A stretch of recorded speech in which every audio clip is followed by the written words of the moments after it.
Far above the green hills and quiet forests, a small cloud floated alone in the blue sky. But down here, in the world where the light fades fast, things feel different.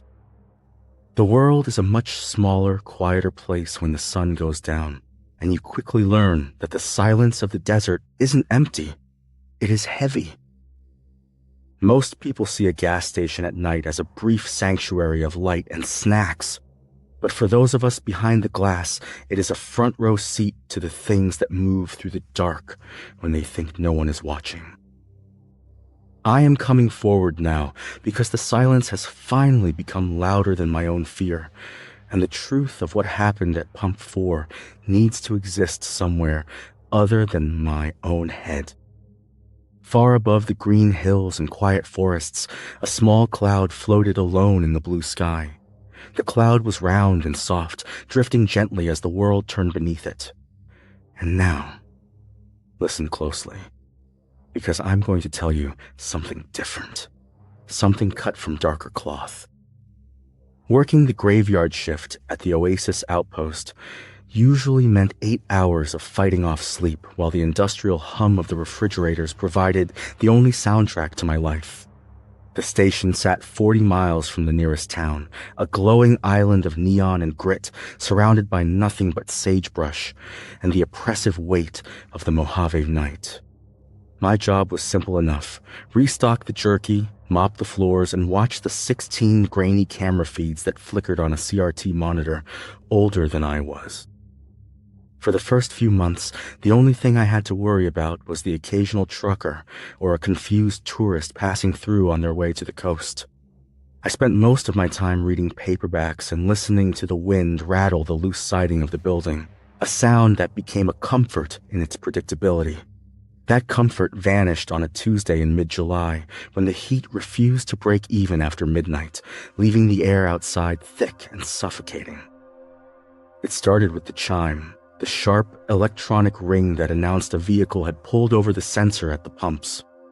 I didn't even look up from my book at first, waiting for the familiar sound of a car door slamming or the heavy footfalls of a driver approaching the tempered glass. When 30 seconds passed in total silence, I finally glanced at the monitor and saw a charcoal gray sedan idling at Pump 4. Its headlights were cutting twin tunnels into the dust, and the engine seemed to be vibrating the very frame of the camera. I stood up, adjusting my vest and preparing my customer service smile, but when I looked through the plate glass window toward the pumps, the lot was completely empty. The overhead stadium lights illuminated the concrete with a harsh, surgical whiteness that left nowhere for a car to hide. Yet there was nothing there but the shimmering heat waves. I looked back at the monitor, my heart giving a strange, irregular thump against my ribs, and the gray sedan was still there, parked perfectly within the lines. On the screen, a man in a wide-brimmed hat was stepping out of the driver's side, his movements fluid and casual as he reached for the fuel nozzle. I blinked, rubbing my eyes until I saw spots. But the screen showed a man fueling a car that physically did not exist in the space outside my window. He didn't look toward the building, but there was something about the way he moved, too smooth, too deliberate, that made the hair on my arms stand up. I walked to the door, my hand trembling as I pushed it open just enough to peer into the night air, half expecting the illusion to shatter or the car to suddenly materialize. The desert wind was hot and smelled of dry earth and old grease. But the silence was absolute. No idling engine, no clanking fuel pump, and no footsteps on the gravel. I stepped back inside and locked the door, a cold sweat breaking out across my neck despite the 100-degree temperature outside. When I looked at the monitor again, the car was gone. The feed showing only the empty, cracked pavement of Pump 4, as if it had never been there at all. I tried to tell myself it was just a technical glitch, some ghost image burned into the old tubes of the monitor from a customer who might have been there hours, maybe even days before.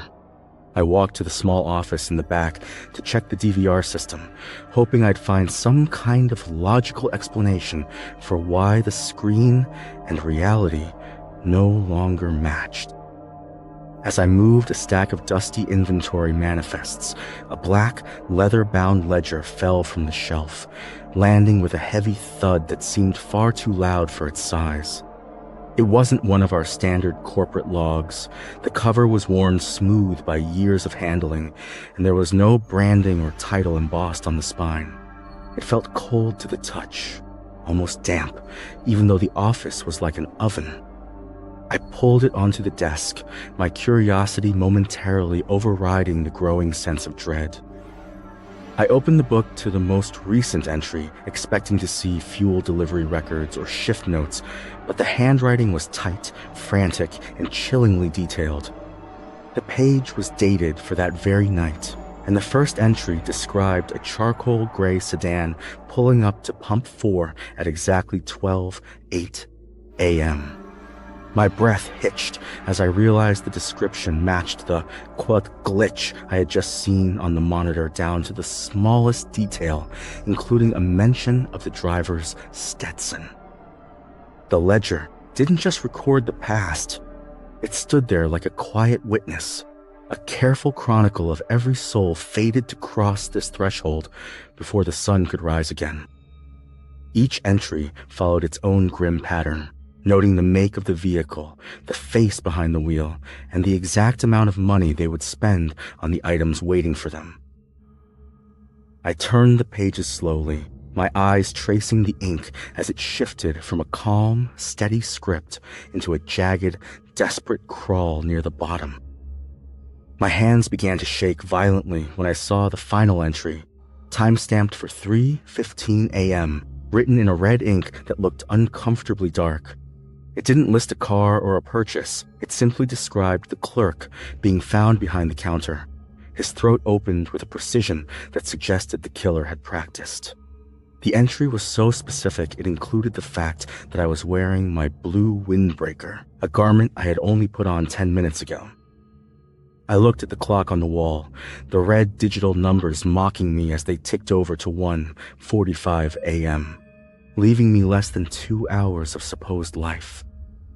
Panic began to set in, a primal urge to bolt for my car and drive until the gas ran out. But the desert outside now felt like a predatory thing. I was trapped in a timeline that had already been written, standing in a station that was serving as a tomb for a man who wasn't dead yet. I returned to the front counter, my eyes glued to the monitor, watching for the next customer the ledger had promised would arrive at 1:52 a.m. True to the script, the chime rang out exactly on time, and a rusted white pickup truck appeared on the screen, pulling up to the air compressor. I looked out the window and saw nothing but the dark horizon.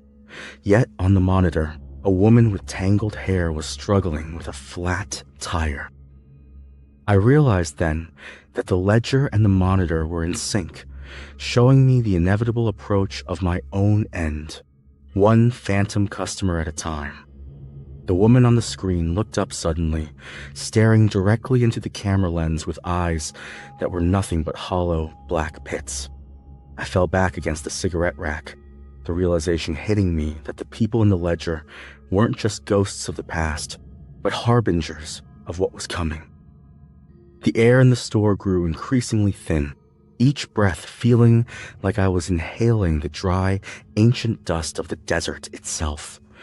I stared at the woman on the screen, her empty sockets fixed on the camera, as if she could see me through the digital veil, watching my chest heave in terror. Outside, the real lot remained a void of silence and white light, a stark contrast to the grainy, haunted activity playing out on the monitor. I looked down at the ledger again, my eyes blurring as I tried to find any mistake, any small deviation that would prove this wasn't my final night. The entry for the woman in the white truck was brief, stating only that she would ask for a phone call she would never finish. Seconds later, the internal phone on the counter began to ring, its shrill, mechanical chime cutting through the hum of the freezers like a physical blade. I didn't want to answer it, every instinct screaming at me to let it ring until the line went dead, but my hand moved as if pulled by invisible wires. I lifted the receiver to my ear, hearing nothing but the sound of distant, howling wind and a faint, rhythmic clicking that sounded like teeth on glass. A voice finally broke through the static, a woman's voice that sounded like it was being pulled through a mile of wet gravel. She asked if there was a way out of the desert, her tone devoid of any hope or inflection, just a flat, repetitive question that looped over and over. I slammed the phone back onto its cradle, my heart hammering so hard I could feel it in my throat, and I looked back at the monitor. The white truck was gone, replaced by the flickering static of an empty pump, but the ledger had already updated with a fresh line of ink. The new entry was written in a hand that looked remarkably like my own, a realization that sent a fresh wave of nausea rolling through my stomach. It described me standing at the counter, sweating and terrified, checking the locks for the fourth time while the man in the charcoal sedan returned. I looked at the monitor, and there he was, the man in the Stetson, leaning against pump 4, staring directly at the front door of the station. He wasn't fueling his car anymore. He was just waiting, his face obscured by the shadow of his brim, a silent sentinel in the dark. I ran to the back of the store, frantically searching for a weapon, but the only thing I found was a heavy rusted tire iron tucked behind the utility sink. I gripped it until my knuckles turned white, the cold metal offering a small, pathetic sense of security against a fate that had already been recorded. I began to wonder if I could change the ending by simply refusing to stay behind the counter, by hiding in the walk-in freezer or climbing into the ceiling tiles. I checked the ledger to see if it would reflect my attempt to hide, but the pages ahead remained blank, waiting for the clock to strike 3. Far above the dim hum of the station, the sense of isolation was becoming a physical weight, a quiet pressure settling over everything. It felt as though the walls themselves were inching closer, slow and certain. I could see the man on the monitor beginning to walk toward the entrance, his boots making no sound on the digital feed, yet the faint, rhythmic thud of heels on concrete echoed from outside, steady and distant. I looked toward the door, waiting for him to appear, but the glass showed only my own pale, wide-eyed reflection and the neat rows of colorful candy bars beside me. The difference between what my eyes saw and what my ears heard pulled at my thoughts, leaving me caught between two separate realities, each one pressing in just a little more than the last. I retreated to the office and tried to call the police, but the line was dead, providing nothing but a hollow, empty hum that seemed to mock my desperation. I tried my cell phone, but the screen only showed a series of strange geometric symbols instead of a signal bar, the battery draining from 50% to 0 in a matter of seconds.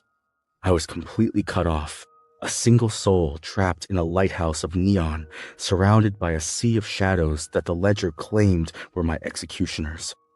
The man in the Stetson was now standing just outside the front glass on the monitor, his hand reaching for the handle. I watched the screen in a trance of pure, unadulterated horror as the door on the monitor swung open, triggered by a man I could not see in the physical room.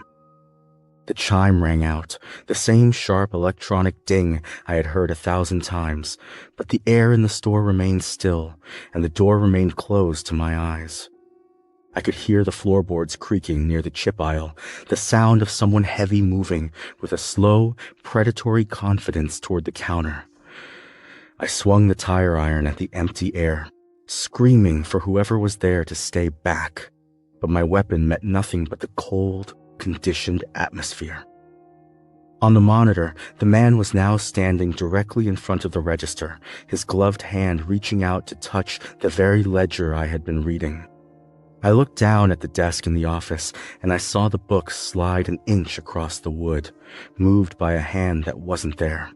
I scrambled backward, tripping over a crate of motor oil as the pages of the ledger began to flip rapidly, as if a localized wind was blowing through the small room. The ink on the final page was shifting, the letters rearranging themselves to form a new, even more terrifying detail about my final moments. The ledger now stated that I would not die behind the counter, but in the office, trapped like an animal, while the man watched me from the other side of the door. I looked at the office door, which I had just slammed shut, and I saw the handle begin to turn, slowly and deliberately, with a mechanical precision. There was no one on the other side through the small gap at the bottom, no feet, no shadow, yet the lock clicked open with a finality that sounded like a gunshot. I realized then that the glitch wasn't a haunting of the station, but a haunting of time itself, and I was the only thing that didn't belong. I pushed my back against the wall, the tire iron trembling in my hand, as the door swung wide to reveal the empty hallway beyond.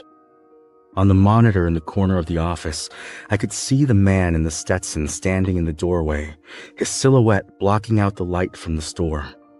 He was holding a long, thin blade that glinted with a dull silver light, and he began to step into the room, his eyes fixed on the spot where I was crouching. I closed my eyes, praying that if I couldn't see him, he couldn't reach me, but the smell of old tobacco and desert rain began to fill the small, cramped space. The smell of tobacco grew cloying, a thick vintage scent that shouldn't have existed in a room filled with the sterile odor of floor wax and ozone. I opened my eyes and looked at the monitor one last time, seeing the man's shadow stretch across the digital floor until it touched the toes of my boots. In the real room, the air grew frigid, the temperature dropping so sharply that my breath began to bloom in front of my face in small, frantic clouds. I swung the tire iron wildly at the space where the monitor claimed he stood, but the metal only whistled through the empty air, hitting the doorframe with a jarring vibration that rattled my teeth. On the screen, the man didn't flinch or recoil. He simply stepped into my strike, moving with a calm certainty, his hand reaching out to grab my throat with a grip I could finally feel. It wasn't a physical hand made of flesh and bone, but a crushing cold that slipped past my skin and closed around the very center of my neck. I slumped against the wall, struggling for air that would not come, watching the monitor as the man in the Stetson raised his silver blade. The ledger on the desk lay open to the final page, the red ink glowing with a faint, pulsing light that matched the frantic rhythm of my failing heart. I looked at the clock on the wall, the red digits finally flickering over to 3:15 a.m., the exact moment the ledger had promised my life would reach its conclusion. I felt a sharp, icy sting across my throat, a sensation like a paper cut made of liquid nitrogen, and I watched my own blood spray across the monitor in the digital world. Yet in the physical office, I was still standing, my hands clutching a neck that remained unbroken, though the pain was as real as the floor beneath my feet. I realized with a jolt of horror that I wasn't being killed in the present, I was being erased from the future, one heartbeat at a time. The man on the screen lowered his blade and looked directly into the camera, tilting his head with a curious, bird-like motion as he watched me struggle. He didn't look like a monster or a ghost, but like a man who had been waiting a very long time to finish a job that the universe had left undone. As my vision began to tunnel into a pinprick of white light, I saw him reach out and pick up the ledger from the desk on the monitor. He tucked it under his arm, tipped his hat to the camera, and walked back out into the store, his footsteps finally fading into the hum of the refrigerators. When I finally collapsed, it wasn't into death, but into a heavy, dreamless sleep that felt more like a temporary suspension of my existence. I woke up to the sound of the morning delivery truck's horn, the harsh sunlight of the desert floor pouring through the office window and illuminating the dust motes. My neck was sore, marked by a thin white scar that hadn't been there the night before, a permanent reminder of a wound that technically never happened. I checked the office shelf, but the leather-bound ledger was gone, and the security monitor showed nothing but a clean, empty parking lot under a blue sky. I quit the Oasis outpost that morning, driving away without even collecting my final paycheck, my eyes constantly darting to the rearview mirror. I spent the next few months looking for any record of the man in the Stetson or the gray sedan, but it was as if the entire night had been a private broadcast meant only for me. I still can't stand the sound of a gas station chime, and I never let my fuel tank drop below half, terrified of what might be waiting at a pump in the dark. Some nights, I still feel that phantom cold around my throat, reminding me that the ledger isn't finished with my story. It's just waiting for the right time to turn the page. Every time I see a gray car in the distance or catch the faint smell of tobacco on a dry wind, I wonder if the timeline is finally catching up to me. They say the desert never forgets a debt, and I'm starting to think I'm just living on borrowed time until the clock strikes 3:15 again. I don't go out much after sunset anymore because I know that somewhere out there, a man is still carrying a book with my name in it. Far above the green hills and quiet forests, a small cloud floated alone in the blue sky, but my voice low, gravelly, worn thin by too many nights on empty highways, carries a different kind of tale. I don't expect anyone to believe me, but I hope this serves as a warning for those who find themselves alone on the long roads. If you ever see a car on the monitor that isn't in the lot, don't look for a logical explanation. Just start the engine, keep your eyes on the road, and whatever you do, never look back at pump 4.